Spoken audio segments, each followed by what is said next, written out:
here for you. Hi, I'm Paul Farahvar. I'm your host. It's another episode of Singles Only Podcast. We have on this episode comedian Tony Behinfar from Arizona. We did it by Zoom. He's got a new special, Day Drinker, available on Amazon Prime, Spotify, everywhere, iTunes. It's hilarious. He's hilarious. It's amazing because we grew up in the same town. We ended up being comedians. He's also Persian. So he's just like a younger, better version of me. You'll love this episode. It was super fun. Subscribe to the podcast if you haven't already. Review us. Please review us. We had a jackass give me a 1-star review, which you would be surprised that even if we've got, 150 some great 5-star reviews, and I really appreciate that, 1 star can really screw up your logarithm. Not to mention the support of your family. My parents aren't talking to me until I get back to 5 stars. My website, Paul F. Comedy, has my upcoming dates, if there are any. I'm not going to mention any states or cities because I don't want to jinx it. My YouTube page is back up and running. It was never down, but I've got new stuff on there, including podcasts, if that's where you are right now watching this or listening to it. youtube.com/Paul F. Comedy. Instagram at Paul Farahvar. DM me or email me at pfarahvar@gmail.com. If you've got comments or concerns about this episode or any episodes, I will start mentioning some of the emails I get. I really do appreciate the responses. If questions, concerns, or suggestions on guests or questions you want to hear more about on the podcast, and most importantly of all is keep supporting our sponsors so this podcast can stay 100% free. Before I succumbed to the pressures of getting Netflix and Hulu, I was an avid reader. I still am, but I'm behind on my books. I used to read a bunch of books, mostly memoirs, biographies, nonfiction stuff. And as you all know, one of my favorite books is Perfect Pain by Karam Haddad, a good friend of mine. It's an awesome memoir and it's a true story about how he fled Iran as a child and lived up this perfect life that we all are sold as a multimillionaire, successful businessman. But he had underlying pain and issues that he had not resolved. And this is what he did on his journey. It's an amazing book. I can't tell you how awesome it is. If you haven't read it already, I strongly recommend it. And I still have some free books to give away too. So for you listeners, subscribers, if you give us a 5-star review, I will send you a free book. I've got about 7 left right now. And it's a great book, perfectpain.com, available on Amazon. It has been discounted because he wants to get rid of his batch of books. Perfectpain.com, or go to Amazon, get the book. And if you've read the book already, give him a review too. We want to give him the Farahvar bump. Perfectpain.com by Karam Haddad, or message me and I can maybe send you a book for the right price for free. No, I'm just kidding. Perfectpain.com. By now, you know that I'm a lawyer, right? Everyone does. And I don't really practice anymore, although I still have a license. But when I need a lawyer, and I do often need a lawyer, I contact my friend Scott Shapiro. If you're injured on the job or need compensation, you're entitled to payment for more than you know. A lot of times, companies will try to settle with you so you don't get a lawyer because they don't want you to know all the monies you're entitled to. Scott Shapiro has been helping injured workers for over 20 years. In addition, his firm handles multiple other cases, including personal injury cases and entertainment law issues. He has handled a lot of my entertainment stuff as well as those of guests on the show and listeners. So you need a lawyer, sure, you can consult me. But if you want a free consultation from the best, don't take any chances. Contact my friend, Scott Shapiro. His number, 312-648-8800, or check out his website, scottshapirolegal.com. There are other Scott Shapiros. Make sure you call the right one, 312-648-8800, or scottshapirolegal.com. Tell him I sent you, and he will be very happy. It's time for another edition of Singles Only Podcast. My name is Paul Farahvar. There is no voice of reason on this episode, but I'm excited for this guest. We're doing it by Zoom, unless you're listening to it in the standard way. A good friend of mine, we met in Arizona, and then we found out we essentially grew up maybe 0.2 miles away from each other in Oak Brook, Illinois, the tough part. He lived in the better part, the gated community. I was in the rough areas. Tony Behinfar. Tony, and he's Persian. How are you, Tony?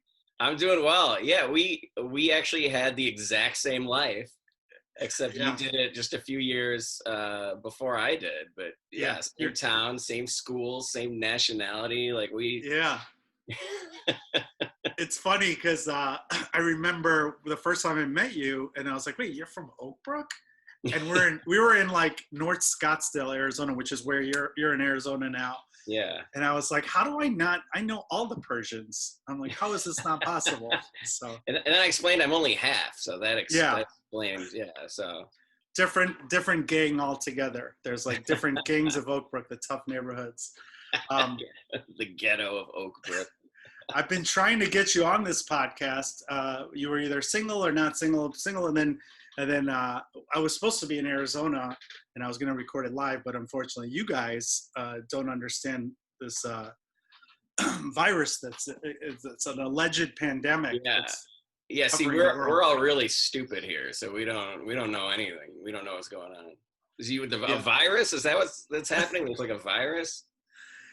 So I like just walk around and breathe on everybody. Everyone breathes on me. That's how we do it here. We don't. It's funny because like you guys are becoming like Arizona's becoming like a rich man's Florida. When certain things go viral, I'm like, wait, is that Florida? Oh no, that's Arizona. Okay, cool. Yeah, I feel like Arizona and Florida are in a competition to see who's. It's like, you know, when you're at a party and there's two drunk idiots just trying to like see who could like fart the loudest or who could like throw up them. Like that's what Arizona and Florida are. They're the drunk morons trying to out drunk moron each other. Yes. I love Arizona. To keep that in mind, that was a place dear in my heart. One of my favorite places. I go there, 3-4 times a year. It's like a home away from home for me. But I love it there.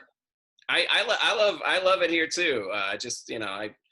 There's a lot of the people I have problems with, but I love Arizona and I do love Florida too. So. Yeah, my parents, our brother and family are all in Florida. But Arizona, for me, one of the reasons I love it there is I've dated a lot of women from Arizona, whether I met them in Arizona or I met them in Chicago and they're originally from Arizona.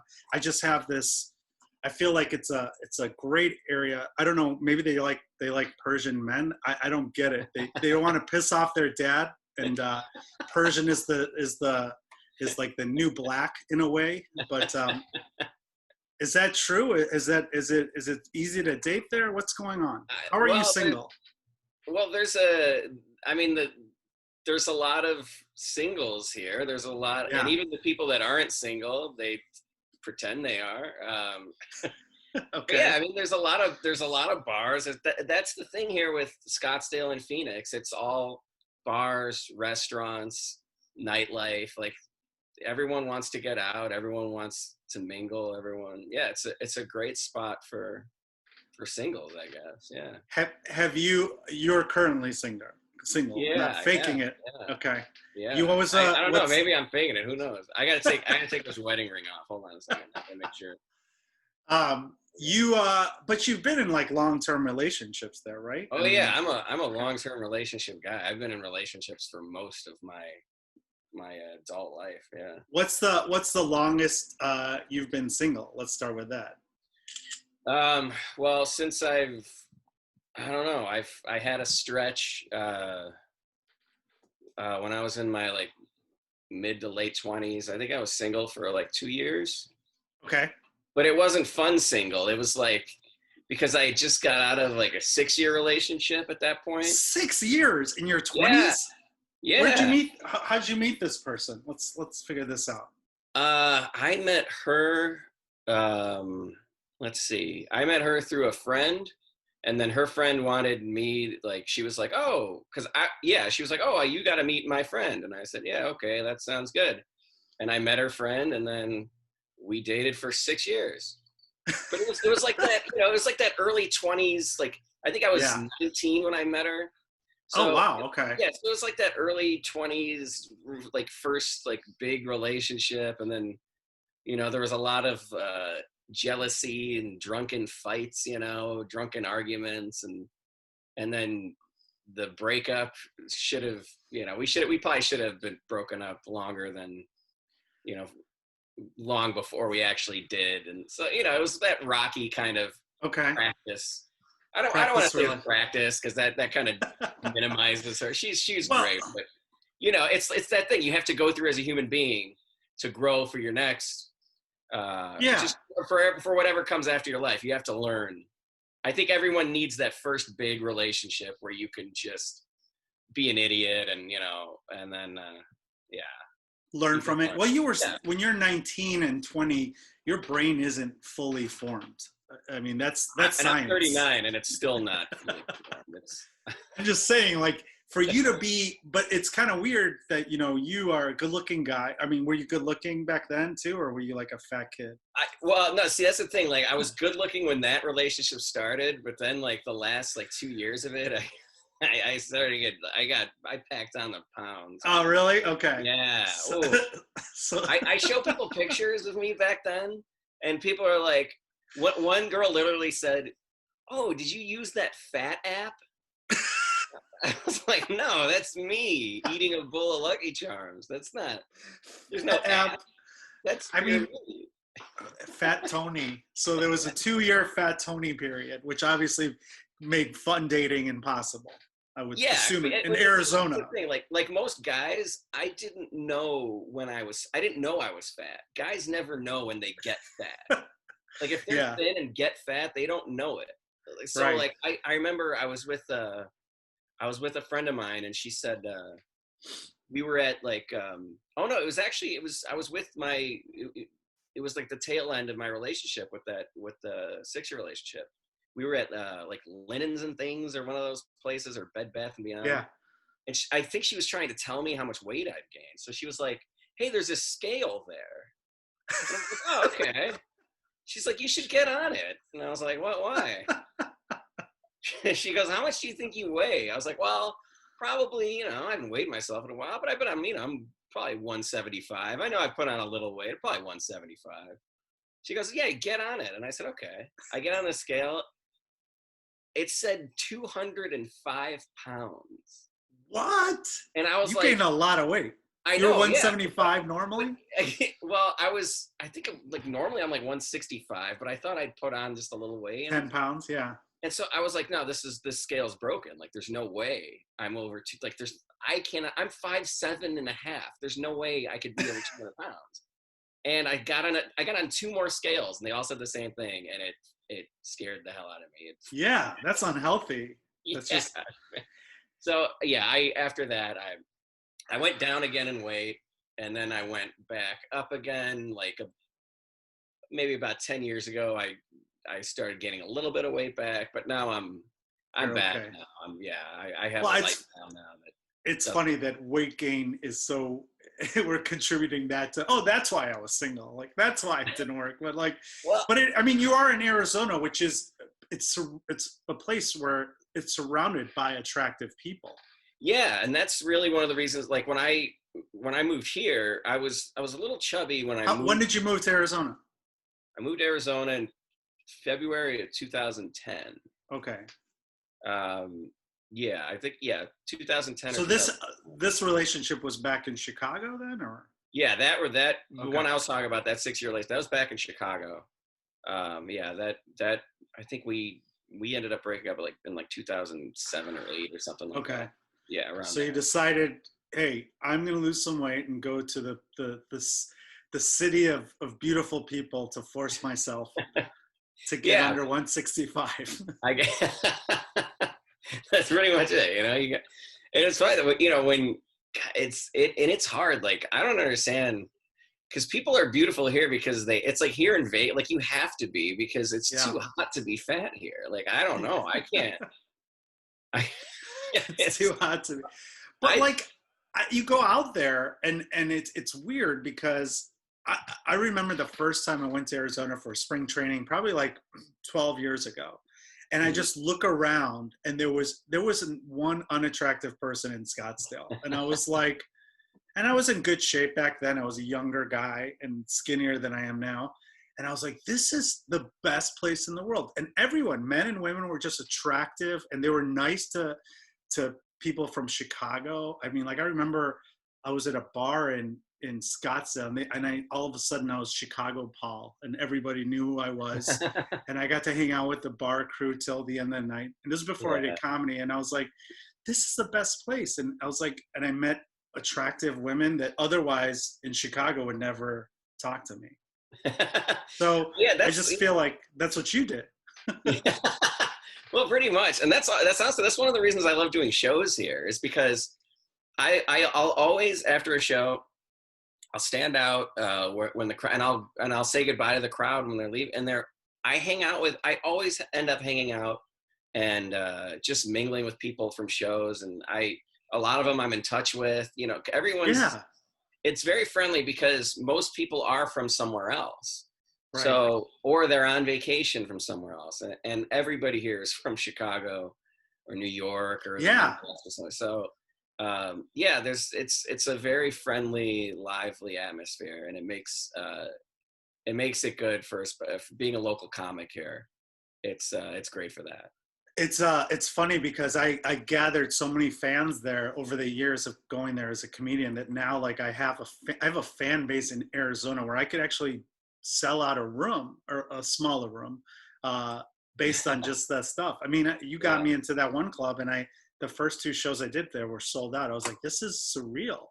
But and I want to do a show. I want to do a podcast where, you know, when you get invited by people after shows to go hang out, and sometimes it's shady people and you don't want to go, but like I want to do an episode where comedians have to go out with someone, just say yes to everything, and then come back and talk about where they ended up. They're like, oh yeah, it was fun until we started doing meth. Like, you know, like that's a good idea. I think I thought of it. I said no. Like I have a good radar of like what, you know.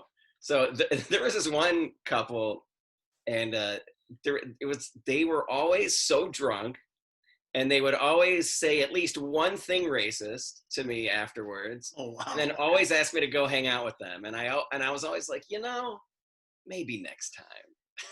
It's a fear issue. I always say no. But there was one time where my ex-girlfriend was there and she's like, there was this hot, attractive couple asking me to go to a strip bar with them. And she's like, they were trying to fuck you. And I was like, yeah, I thought so too. She's like, well, why didn't you go? I'm like, well, because I don't want to fuck that guy. Like, I'm not, his wife is hot and I don't want him watching me have sex with his wife. I don't think I'm that kind of guy yet. But for this show, I would do it for entertainment value. So yeah, you're like, it was a good night until I had to suck that guy's cock. That was just I didn't know how it happened. It just fell in my mouth. Just, you know, we were getting Jack in the Box after the bar, and then you know, it's one thing led to another. This has turned into a very specific situation, Tony. Like I feel like you're telling a real. Have you get hit on after shows for sure by women? And it happens. Yeah. Has that worked in your favor where either you've dated a woman or you've ended up hooking up with someone based on your comedy prowess? No, I mean, not really, no, because I've been in a relationship for most of this time. Yeah. So, you know, it's so, but I don't, even though I'm not sure I would have anyway. Why is that? I mean, because for some reason, after shows, I'm usually just like, I don't know. I get kind of.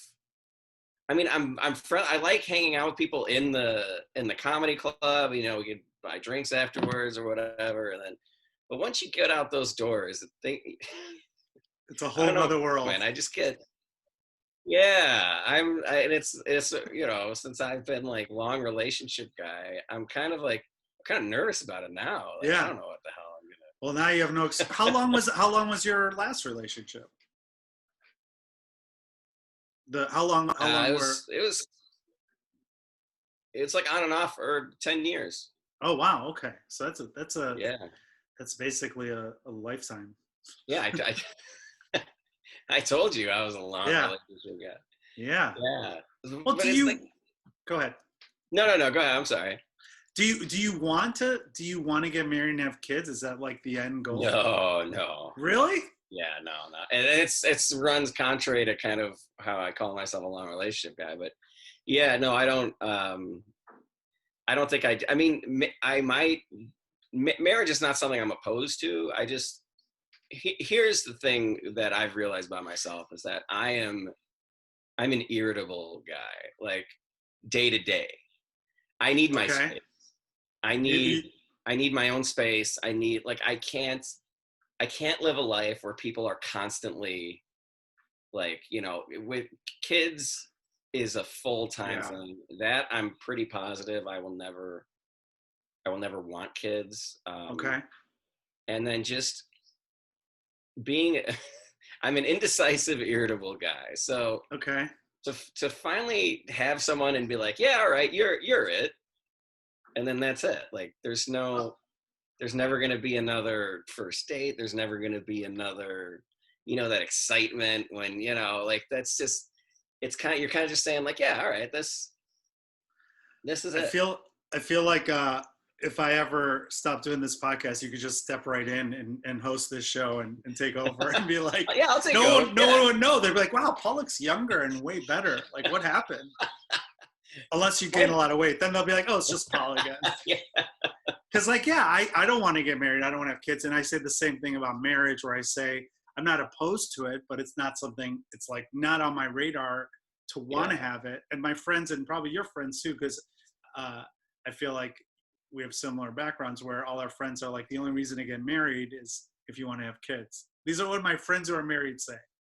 Yeah. I mean, I know people that are, I have close friends that seem to be happily married and, they have kids and, but they're people that should, because some people should have kids. I honestly, I envy people that want that and envy people that have that, but not right now. Not right now. Not the kids that are in the pandemic. They are so thankful. Yeah. They like to hear how our life is by ourselves. Now who's laughing, assholes? People are. I get friends that are mad at me. They're like, Tony, why aren't you going out with like? Why aren't you going on dates all the time? Why aren't you? I'm like, I just want to. I got to watch Unsolved Mysteries on Netflix, and I got to be in bed by 9:30 for no reason. So Yeah. You have the structure of a person who's married and unhappy. So I feel like it wouldn't be a big change for you. It probably wouldn't. I'd ease right into that. Well, did you, in the relationships you've had in the past, were they aware of your not wanting kids and not? Yeah. I was always, yeah, and that's one thing. You don't hide unnecessary bullshit because it's all, some people want to like, well, I don't want to tell her I don't want kids because what if that, it's going to be waiting to ruin things eventually. You can't spring it on them on the fifth date and be like, did you, I'm guessing that this had something to do with your last breakups in the past. Because I can't imagine women going along for this journey just because of your hair. Well, the girl I dated in my 20s, I think she definitely wanted marriage and kids and all that, and I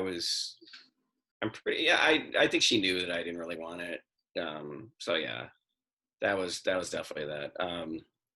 My last relationship, I think we were both on the same page with that. Oh, yeah. Okay, that's good. Yeah. So. Do you have you ever used the apps, the dating apps yet? No. Why not? I don't know. I'm not ready to jump into that stuff. Okay. This is all like all this is very recent for me, so I haven't had time to delve into. But here's the thing. It sounds so intriguing, and I don't want anyone to take this the wrong way, but like, it just seems to me that there's so many ways to meet people, and I know a lot of people that are, and this goes for men, not women, because I think it's women that are looking for a man. I think that's so much tougher to find a man that is a good man. I think it's easy to find not easy, but I think you could there's good women everywhere. There's really good, but men are just horrible people. Different. Yeah, we're awful, like awful. So, but I think if you're a man looking for a woman and you want to find a relationship, you just want to find, and you can't, with all the dating apps, with all the ways to meet somebody, then I don't know, man. Something's wrong with you. Something's wrong. For sure. You gotta look inward. Yeah. You gotta look inward. If you're not finding anybody in all this and you want to find somebody. But for you, I'm guessing that there are a lot of women now that they find out you're single. They're like, hey, like, have you had that happen? People from your past being like, even if you weren't single, because of the pandemic, people are reaching out to check up on you, I'm imagining. Yeah, I haven't had any like, oh, so you're single now. Well, nah, not really, nothing like that. Maybe, I don't think they do. I don't think it happens like that. This isn't like some 20s movie from a 1920s movie where I hear you're single. Yeah. This shows how fucking out of touch I am with everything. Yeah, no, I haven't had any overt. I mean, maybe it's happened and I just don't know. It. So I'm just like, oh, I'm doing good. Thanks for checking up. Maybe we'll chat another time. I don't know that there's like. You're not getting signs, Yeah, I don't know. Do you think you'll eventually go on the dating apps? Because I can tell you in Arizona, it's a very pleasurable experience. There's a lot of attractive women in Arizona that.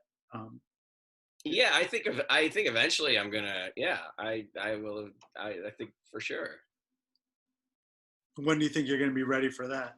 How many months into the pandemic are you going to be like, okay, it's time? I think probably the second I inject myself with the vaccine. Okay, fair enough. I don't know. Honestly, I don't know. I really, I hope, sooner than later. I don't know. I just don't know when I'm going to feel like, because, it's even if you just want to like casually date and you don't want a relationship, it doesn't mean there's no work involved. There's always work involved. There's always, work. And I don't know if I want to get into all that yet. Well, what is all that to you? What is it that you clearly like to meet people after shows, right? So that's something, you're a social person. Yeah.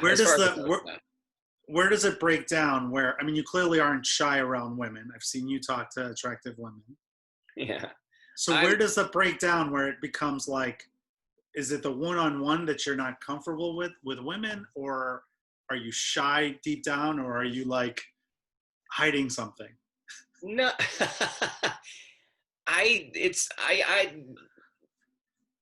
there's a lot into that question. Sure. I don't think I'm hiding anything. I'm always very upfront about, Yeah, I don't think so I'm either. a pretty open person.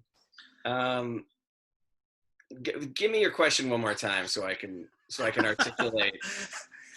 What is it that, you clearly aren't shy. After shows I've seen you, or you talk about enjoying a lot of people. Where is it where it becomes work or uncomfortable for you? If it's the end of the night and it's come down to just you and who's like the most attractive,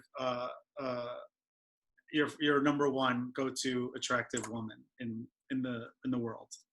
Oh, in the world. Actress. I'm pretty partial to Anne Hathaway. Okay.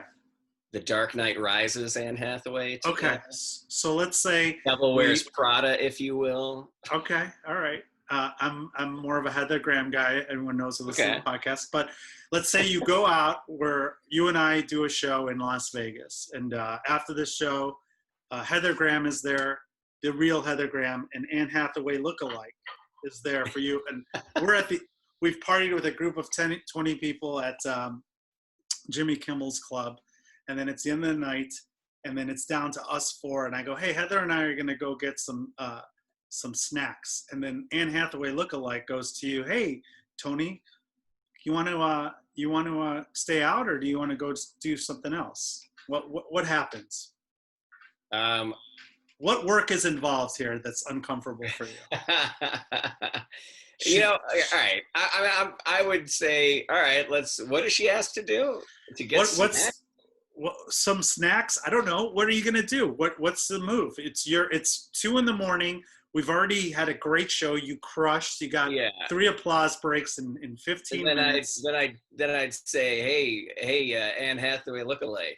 I got a room on the second floor of Circus. Okay. You, so you're comfortable with that? That's not work. No. What I'm talking about the work is like, okay, the next so I'm day. talking like dating app work. Okay. So we're talking about like dating apps, and it's like, okay, I gotta put a profile, and I gotta say how much I love to. What the hell do you put on a profile? Like, yeah, I just like, I've seen these dating profiles where it's like, oh, I'm outgoing and I like to have a good time, but also stay in and snug. Oh, I just hate that. You don't do that. That's an old, those are like OkCupid things. You go on like Hinge or Bumble or any of those new apps. Now it's just like, hey, I want to fuck and have some drinks. Is that what you're saying? No, you don't have to fuck. I mean, you could, but there's like a happy medium between like a one-night stand and like a 10-year relationship, Tony. Let me tell you something, Paul, is I will talk myself out of anything good. So this is just how I am. There is a lot of, okay. Anything obviously good, I will do my best. So here, let me give you an example. So one of the sponsors we have is called Keyboard Keys. What they do is you go on any of the apps and it has a keyboard of all the things that if someone has a picture with their dog, you hit the dog thing, and there's like 20 funny things or comments you can make. It has break the ice shit for you. So the work is all taken out, even though you don't need to because you're funny, you know what to say. Yeah. So that part of the job is already taken out. Okay. As far as setting up the profile, it's just 5 recent pictures, or give them the Fat Tony picture and just be I think me eating the Lucky Charms is going to be that's something to put on there that shows that you're comfortable in your own skin, however many layers of skin there is. Because if they can't handle me at my fat Lucky Charms, then they don't deserve me in my vest, whatever this is. That's what you write. That's one of the things you write. Then the rest of the questions on Hinge especially is, do you want to have kids? Do you drink? Do you smoke? I mean, they're all like basic, like political viewpoints. You put all that in and it creates a logarithm. You don't have to say, I like, circuses and puppies. Like, you can just say what you just said, like describe each of the pictures. It's like a very simple setup. Okay. Especially for a comedian. It's like, you just say who you are. Yeah. That ad you're talking about, that sounds hilarious. It's a great, the Keys keyboard. It's when they hit, I get hit up by people all the time for sponsorships. I'm like, the reason I like it is it has things for like ending things. So, you hit a button ending relationships. Like, so you don't have to ghost anyone like an asshole. You can be like, my best story that everyone knows from the podcast is like, I went on a relationship with this tall Russian lady, and then we both wanted to get out of there. We didn't know how. And she's like, are we done here? I'm like, yeah, that's like exactly how fucking shit should end. Like, so all the work is taken out for you. It's free for you. You get a free, we have the beta version. All our listeners get a free thing. So, nice. So you set up your app, you got 5 pictures.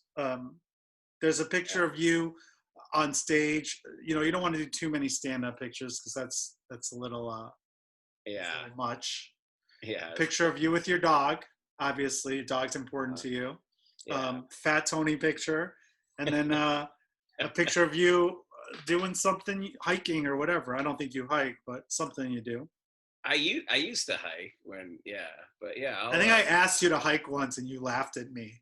I'm like, you want to go hiking? You're like, what? I live here, Paul. Sunday.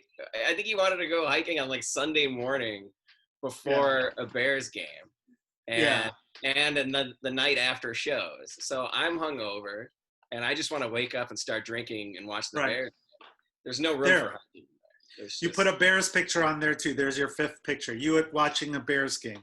Then you find these fans, and you find other people who are fans, or you find a date, and then you might find this Anne Hathaway. You might find Anne Hathaway. I don't know if she's married. I think she is. She is married. Speed bump for you to resolve. Yeah, I mean, I can have him taken care of.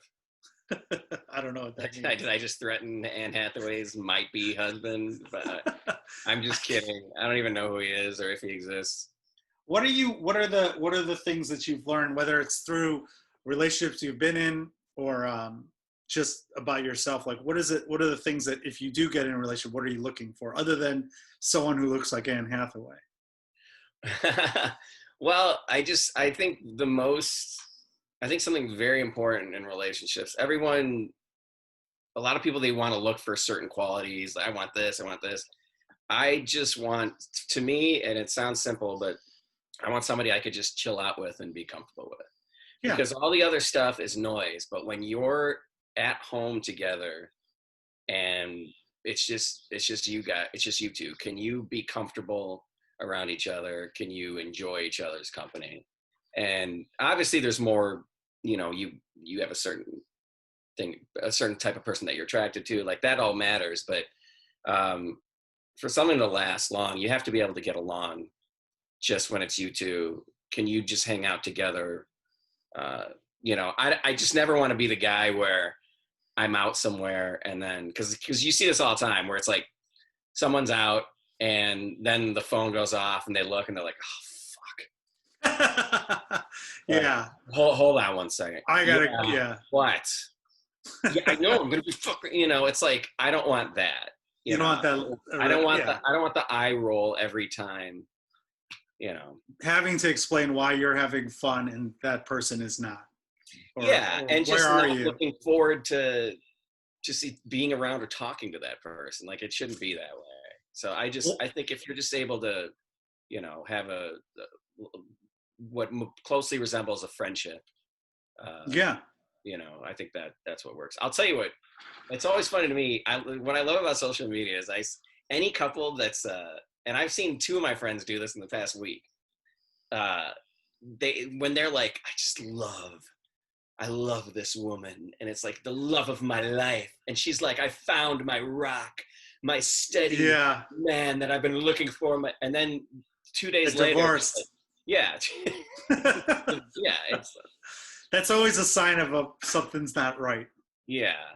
So anything fair, I just want anything fairy tale bullshit where it's like someone you can just have fun with, someone you just enjoy. What have you learned like that you can't deal with anymore in terms of, because that's a pretty good easy thing to after being physically attracted to them or whatever. What are the things where you're like a deal breaker? You're like, I can't, like if they chew with their mouth open or have horrible music taste or, No, I can, I'm a pretty tolerant guy. Okay. Off the top of my head. So you're cool with certain... them being racist. It seems like you're okay with racist. Yeah, because then at least I can try and talk them out of it. It gives me like a project. Okay. Like if I can convert a racist into a non-racist, that's pretty impressive. Okay. And you as a lawyer, you'd be able to appreciate that, to argue a racist out of their viewpoint. I recently have decided I don't want to do that anymore, but go ahead. There's not a lot. I think I'm going to start putting that on my profiles where I'm like, I don't like to say, I don't like to be political and whatever, but if people are still, if people voted for Trump, I'm like, yeah, it's fine. But if people are still I love Trump, I'm like, I just can't. I don't think I can deal with it. I honestly, I wouldn't be able to date somebody that was pro-Trump. I have friends that are pro-Trump. I'm Yeah, fine me with too. it, but to date someone like that you know, I wouldn't. We would get into too many fights, and I Right. would get too angry. It just wouldn't work. Because that's think, why I don't argue politics. That's why I don't talk about politics in my act, because I get angry when I talk. yeah. So I'm not able to like articulate myself well enough and hold my emotions back Yeah. to date somebody that I disagree with that much. I I don't could think date if a someone Republican. is, I don't Yeah. have any. Republican, that's fine, but like gung ho Trump, can't do it. it's just funny that like to me it's when people are like, I don't understand. I'm like politics are like anyone that goes to a rally, it's like that's so nerdy. Like even if you're a huge, I have a poster of Barack Obama on my wall, but I didn't go to like after he won. I wasn't like, let's go to the rally. Like I'm like, Yeah. no, he won. Like all right, I'm gonna go fucking to a concert and do drugs. I always thought about it like when I see the pro-Trump people like go to the rallies, it's like when you know like a girl who's like 10 years old has like her first like boy band celebrity crush. Yeah. And she's got the posters and she's like, you know, everything is about like that's what Trump people are like. They surreal. are obsessed with him as like a 9-year-old girl is obsessed with. Yeah. You know, I don't know, whoever the new, I don't know what 9-year-old girls are, but you know what I'm talking about. It's like, no, I do. That's the and level that's the of thing. obsession. And it's not, and now when you're obsessed with somebody that much, that person can do no wrong. Yeah. That doesn't matter. And it's the people who are like closeted fans too that I'm like, but then again, those people who are like closeted fans, they would never swipe on either of us. So it's like we're not their target demographic unless they're trying to like piss off their dad again, like who's a huge. They're not exactly looking for the Persian comics to. They're like, oh, Dad, I met this Persian guy. He also, I don't know, burns the flag on Friday mornings during Muslim prayer. I don't know. You know, it's funny. Because I do this joke at the beginning of my act sometimes where I talk about how I'm half Persian. And there's been a lot of times where right after I say that, I'll hear in the crowd, terrorist. Right after I say terrorist. Yeah. And it's always like that. It's just like a quick thing. And sometimes I'll call attention to it. Sometimes I won't. And then I remember after a show once, because I talk about how I don't like to tell people in Arizona I'm Persian because I say it, the joke is, you people in Arizona, you can't even handle Mexicans yet, so you're not gonna be able to handle. Right. So one time, this nice elderly couple after a show, they were like, "Oh, you were so funny. We loved it. That was so great." But you know what? You're right. You shouldn't tell people that you're Persian because you know people don't like those people, and you know it's good that you don't want to. And I'm like, I think you missed the point of that joke. Yeah. No, it's funny. I did a joke on Facebook 2 days ago where I said, the beginning of 2020, I walked a couple when I said I was Iranian on stage. And I said, my goal in 2020 is to walk them after my show. I saw that, yeah. And people are like, did that really happen? I'm like, yeah, it happened. And in Chicago. But like in Arizona, I don't know, when I did those shows, I always say, you know, I'm from Iran, because I feel like if you say Persian, some people are like, it takes them a minute to figure it out, especially the dummies. Well, so I say Iran to hammer it home. And I like doing that at the show. And I think I was in Arizona, like maybe when shit was bad, and you can hear and I leaned into it where I'm from Iran. I'm like, yep, that's the right response. And people like, then they got like, their assholes tightened up or loosened up. Yeah. It can be that way here, but I think it can be that way anywhere, I guess. I like when there's another. Iran is kind of a trigger word. Yeah, it has that like. Well, lately I did a couple of shows and I said that, and no one really cared. I'm like, yeah, you guys don't really care about us right now. You've got bigger issues to fry. like we're not the Muslim ban or whatever isn't up on the list, but have you had that in situations where women have asked you, like, well, I guess, have you had dates or people after shows that were interested in you? They're like, so are you really from Iran? Or like in Arizona, does that shit happen? Well, it's one of those things where when you tell people you're Persian or Iranian, everyone assumes that like you're from there and go there all the time. Yeah. So yeah, like I don't, people don't ask me, oh, have you ever been, they ask, oh, so how often do you go back? That's always what I get. How often do you go back? I'm like, I've never been there. I don't know. Yeah. What people is. I've never. I wouldn't ever. People are like, well, are you ever going to? I'm like, no, I'm not going there. If I'm, yeah, they if I'm don't want us there. To go somewhere, I'm not going to Iran. It's not a number one destination for Iranian Americans. Have you dated a Middle Eastern girl before? Or no, I never have. Yeah. And it's not by like, you know. Yeah. It's just that I don't want to date a dirty Iranian. That's the whole. No, it just. You're a self-hating Iranian. Yeah, exactly. That makes sense. No, I haven't. I'm not opposed to it by any means. I would be very intimidated by meeting their fathers, but no, I would be open to it. I just haven't. Yeah. Or Middle Eastern in general. Yeah, I think it's I think it's not my type physically, but I'm not opposed to it, I guess. Your parents would be happy though, right? Or at least half of your parents. My parents are happy when I do anything. I'm like, hey, really? What's that like? Unconditional love? My mom is happy when I do anything. My dad knows I'm a big idiot, so he's okay. He's the Iranian in the family. Yeah. That makes sense. Yeah.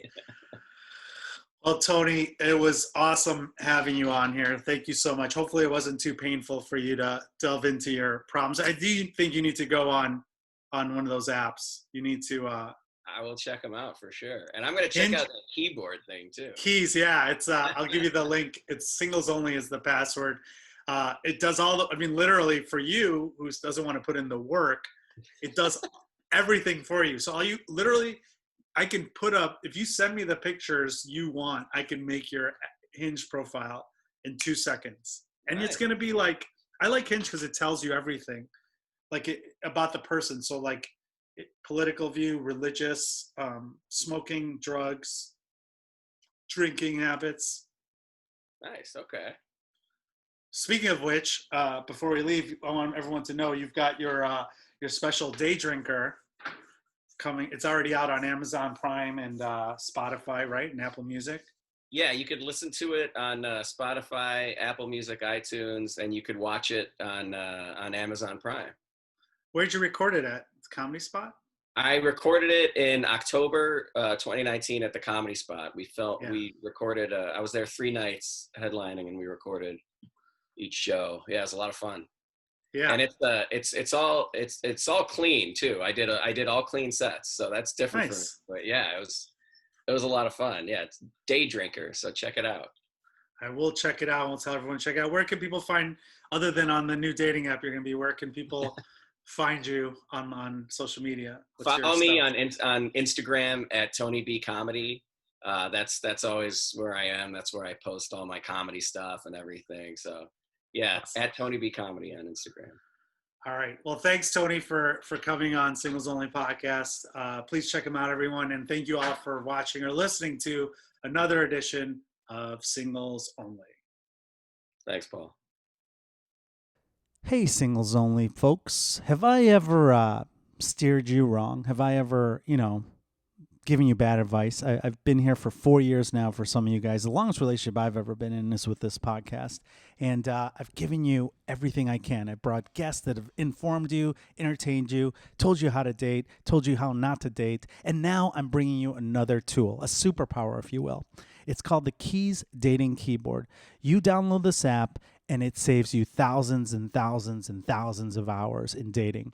What it is it has messages for every situation: breaking the ice, being flirty, responding to something that was asked of you, or most importantly, breaking up with someone or ending things. Instead of ghosting, you can be a responsible person and choose multiple different responses. It is the coolest thing I've ever seen. When I saw this app, I was like, I need to get this to my folks. And, it's been proven that singles spend over 8,000 messages, hours on apps. until they find what they're looking for. Well, this is going to save you so much more time. It's a free app for you guys. That's what I'm going to do for you. You guys download the app. It's if you Google dating keyboard keys or keys keyboard, it's going to pop up. Promo code singles only, free. Boom. Don't tell me I don't do anything for you guys. So it's being, only certain people have access to this, but you guys are going to be ones that have it. You guys are basically going to be testers on this app. And I'm inviting you to listen to this, to use it, and before it's released to the general public, tell me what you think. Download the app, use the password singles only to get in. Anyone that signs up will be free for 1 year. 1 year of free usage. I don't know what else to tell you. I am doing everything I can to get you guys to stop listening to this podcast and find love, whatever the hell that means. Keys, dating, keyboard. Promo code singles only. You're welcome. I'm still standing.